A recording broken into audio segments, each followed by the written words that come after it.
درود دوستان، امروز با هم اومدیم که 5 میلیون سکه در همستر کمبت بگیریم. هر روز ما میتونیم 5 میلیون سکه از همستر کمبت فقط با یک روش ساده بگیریم.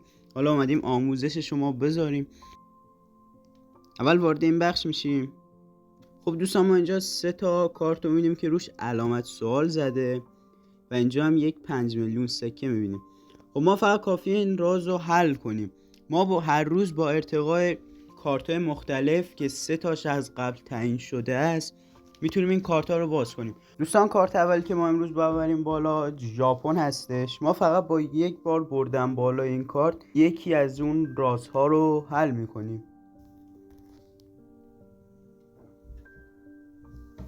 و همونطور که مشاهده میکنید یکی از رازها رو ما حل کردیم، یکی از علامت سوالا رو، و علامت سوال دوم امروز میم هستش. فقط کافیه ما این کارت میم رو یک لول ببریم بالاتر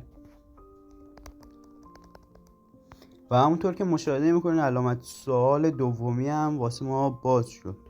خب علامت سوم ما اینجا هستش، میریم پایین. خب علامت سوال سوم ما این هستش. به محض اینکه اینم ببریم بالا برای ما 5 میلیون جایزه فعال میشه.